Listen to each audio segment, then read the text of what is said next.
Portugal.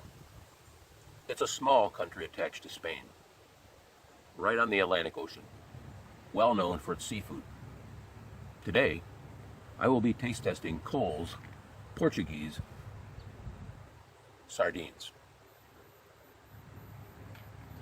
I'm taking a different stance today, seated at a very low table on one of these beach chairs. Very low self-esteem. I like the box right away. It's not overly colorful. It's brown tone. But I'm looking forward to these Portuguese specimens. The overall appearance is aesthetically pleasing. Of course, it comes in a box, so you don't know what's inside, what type of container is actually in there. But let's take the usual precautions as necessary. Disposable paper plates, disposable utensils, exorbitant paper towel, plastic bag to wrap it up afterwards, and my usual companion substrate, saltine crackers. Let's observe what is written on the package. BPA free. I think that's the stuff that comes in brown plastic containers, but I'm not sure. Not good for you anyways. No preservatives or additives. Typically sardines never have preservatives, but they usually do have additives, such as olive oil. I see under the word Portuguese sardines in olive oil. Apparently they don't consider that an additive. High in omega-3 fatty acids. That's good for your brain. That's why I eat so many sardines. On the back it says, product of Portugal, wild caught, like all sardines. Portuguese sardines, olive oil, and sea salt is the contents. And this is the first time I've ever noticed the species of sardine called out. Sardina pilchartus. Interesting. I'll add that to my vocabulary. Cole's Portuguese sardines are caught by local boats off the northern coast of Portugal. These delicious sardines are packed by hand and sealed with pure olive oil. And I assume they're packed in here like sardines.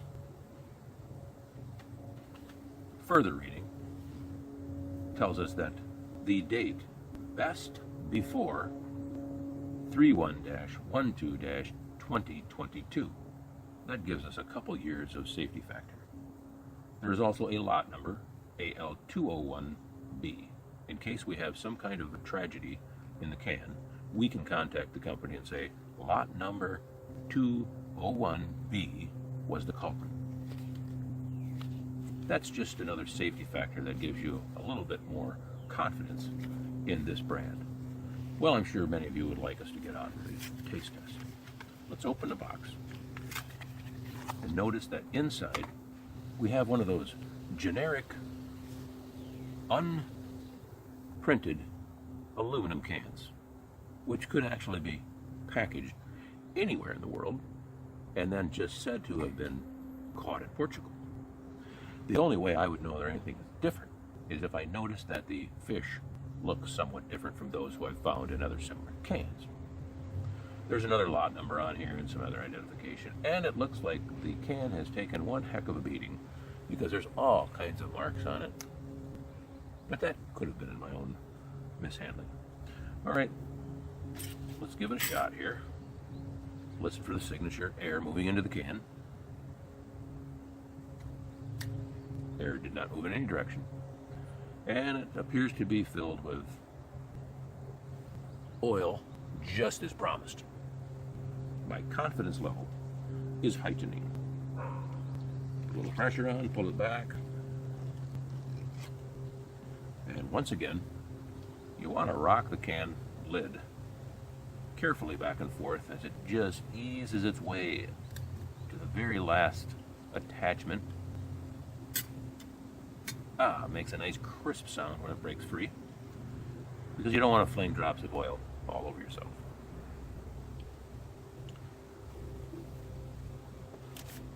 I will immediately drop that into the waste receptacle bag. Now, as you can see, this is filled right to the top with fish and oil ready to spill. So you have to be really careful with this brand. And I would say these definitely are different than any that I've tried before. Very shiny skin. Let's lift one out of the package and carefully drop it onto the disposable plate for further inspection. Okay, take a better look. Almost looks like a headless fish that you just caught out of the lake. Very convincing. No scales, that's a positive. And I can tell from experience that this type of skin is virtually unnoticeable when you eat it. Now, cracked it open, didn't crack perfect. Let's see if we can fix that. Nope, we're just mangling it more.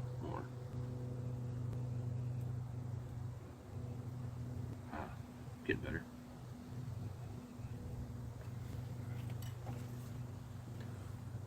You can see the bones have separated partially on one side and partially on the other.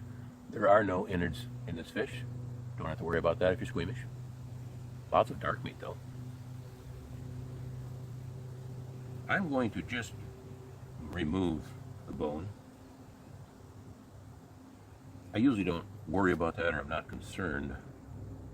Unless I crack the fish in half like this, then it just seems like the proper thing to do.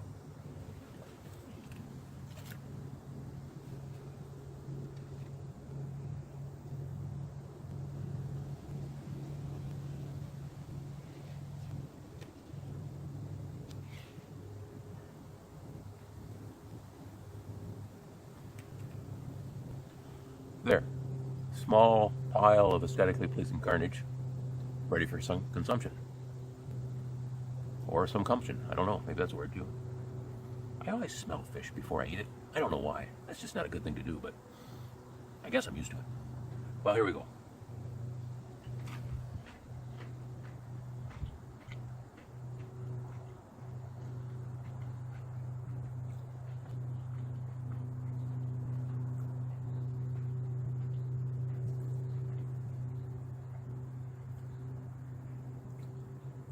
Not overly salty, not overly flavorful.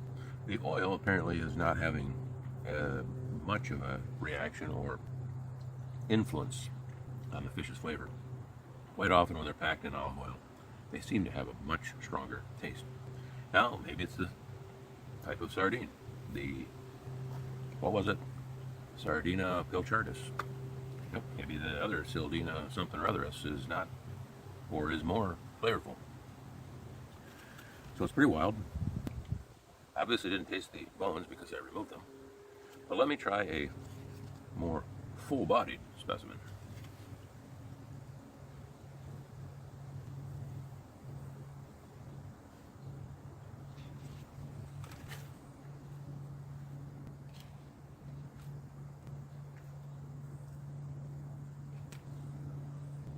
There. How's that for being adventurous? The entire fish on one cracker. Might be a challenge. Perhaps I should go headless first. Doesn't smell as bad when you don't crack them all.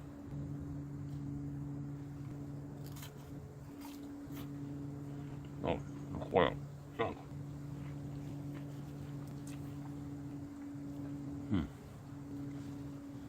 Way better.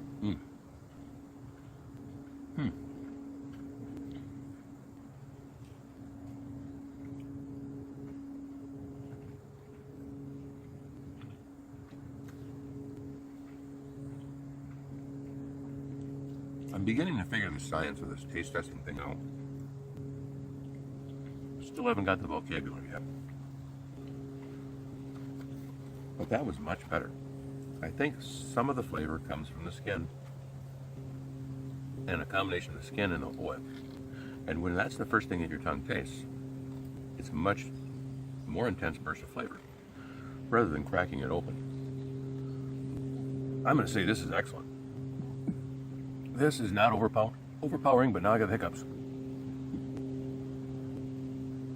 Excellent flavor, not such bad intense smell. Not overpowering in any way. And it actually is more appealing looking because there's no scales. It's a nice, bright, shiny fish. One you'd actually like to catch on a fishing line. So I'm giving this Cole's Sardines pilchartus 2 fingers up. Double thumbs up while I still have these hiccups.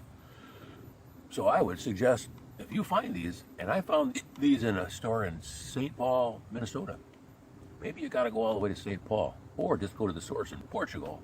But this is definitely one of the better tasting sardines that I've had. Well recommended. Thanks for watching.